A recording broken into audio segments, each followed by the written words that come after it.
Hello guys, today we will do an indoor stability test of the Hubsan H501S and see how stable it is without GPS. So let's do it.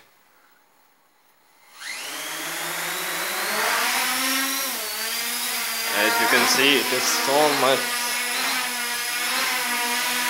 powerful machine, so aggressive.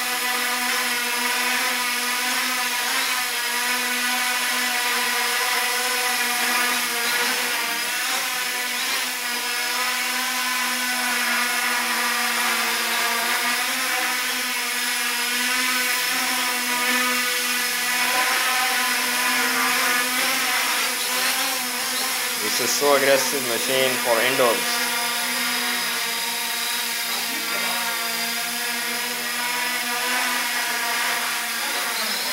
Oops.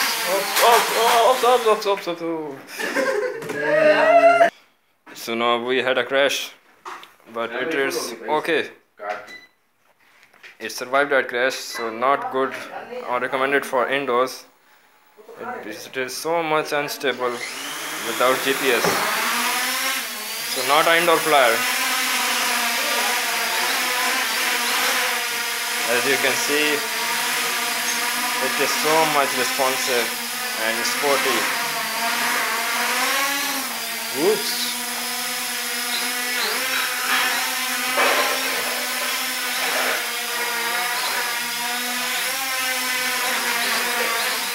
It is more like a racing platform, not an aerial video quadcopter.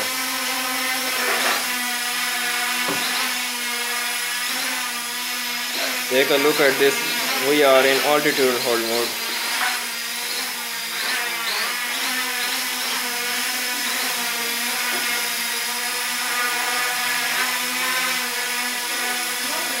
I'm not too happy with its performance indoor. It should be much stable.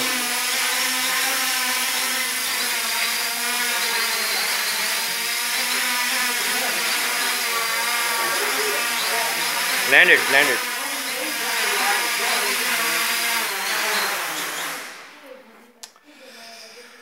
So what we can say about this, it is not a good for indoors, and it was on altitude hold mode, not using any satellite. It was so hard to fly it. That's it for today. We'll see you next time.